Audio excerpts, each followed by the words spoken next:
Breaking: Charlie Kirk's alleged killer exposed in shocking meme-fueled meltdown. Canada is not immune to the strange collision of politics, gun culture, and meme-driven radicalization that has shaken the United States. The alleged killer of Charlie Kirk, whose identity and actions have been revealed in shocking detail, offers a glimpse into how online communities saturated with irony, rage, and incoherence can shape dangerous outcomes. While this tragedy unfolded beyond Canada's borders, the issues it raises mirror challenges faced at home, where rising polarization, economic strain, and digital echo chambers converge. The sense of unease is not just about violence itself, but about what it represents for societies already fraying under pressure. Under Prime Minister Mark Carney, Canadians are struggling with growing anxieties over the economy, public trust, and the sense of whether institutions can hold together. His government has pitched an agenda of austerity paired with major national investment projects, promising that belt-tightening now will fund prosperity later. Yet for many ordinary citizens, this reassurance rings hollow. Housing affordability remains out of reach for countless young people, unemployment has left millions uncertain of their futures, and inflation eats away at paychecks. Against that backdrop, stories of violence linked to ideological confusion resonate strongly because they illustrate what can happen when personal despair fuses with radical symbolism. The case of Tyler Robinson, the alleged assassin, reflects a broader cultural malaise. Raised in a conservative household, immersed in digital meme communities, and familiar with firearms, he embodied the contradictions of a generation searching for belonging online. Robinson's fascination with games, ironic slogans, and cryptic online humor bled into darker impulses, with bullets reportedly engraved with memes and taunts. These details capture more than just the mindset of one troubled man. They reveal how online culture can mutate into performance art where the stage is violence itself. It is the incoherence of the act, mixing pop culture jokes with lethal intent, that horrifies as much as the act of killing. Canada, though often confident in its stronger gun control laws, cannot afford to dismiss these warning signs as uniquely American.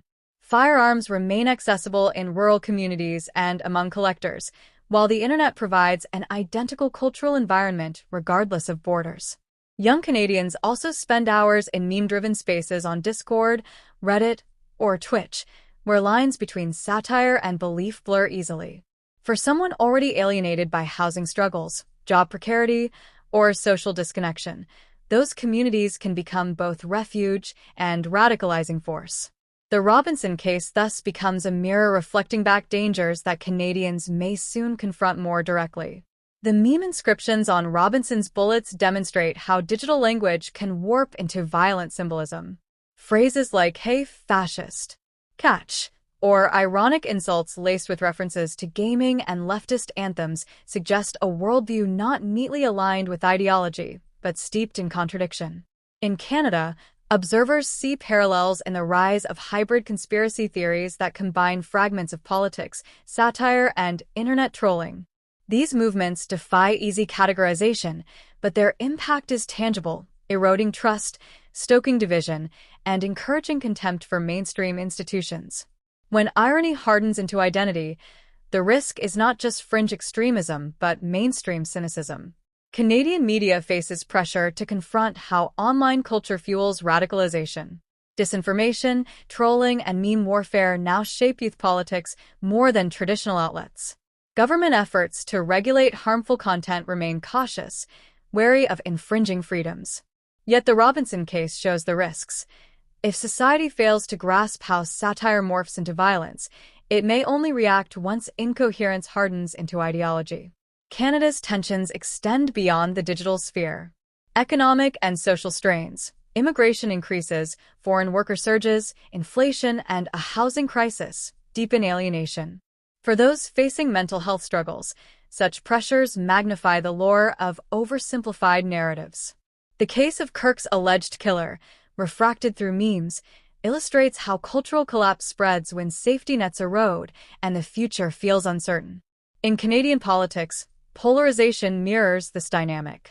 Supporters of Carney blame opposition parties for fanning disinformation, while critics accuse liberals of ignoring deeper cultural rifts.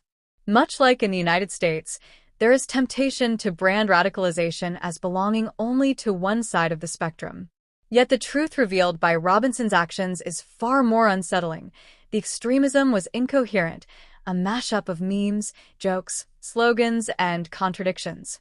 That incoherence itself is the threat because it resists clear political remedies and thrives in chaos.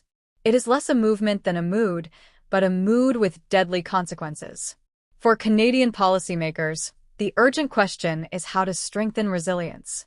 Mental health support, civic education, and digital literacy must be prioritized alongside economic reforms. Without investments in social cohesion, Canadians risk underestimating how quickly fringe cultures can seep into mainstream identity. The internet does not respect borders, and the same memes that shaped Robinson's worldview circulate freely among Canadian youth. Treating this simply as an American tragedy is to ignore the cultural currents already moving through Canada's own communities. Carney's government has spoken of national projects and infrastructure renewal as a path to stability. Such ambitions may improve material conditions, but they do not by themselves address cultural fragmentation. Canadians require spaces for belonging, for meaning, for identity that does not depend on irony or rage. If those needs are unmet, more young people may slip into online worlds where satire blurs with sincerity and performance replaces purpose. The Robinson case, in its bizarre mixture of humor and horror, demonstrates just how far that slide can go. The ultimate lesson for Canada is that prevention is more urgent than reaction. Once violence erupts, explanations rarely suffice because the incoherence of meme-driven radicalization resists clarity.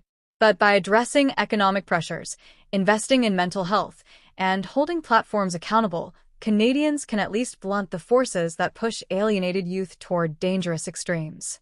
The choice is stark: treat cultural decay as a distant foreign issue, or recognize it as a domestic risk demanding immediate action. Charlie Kirk's death and the revelations about his alleged killer serve as a chilling warning of where fractured societies can lead.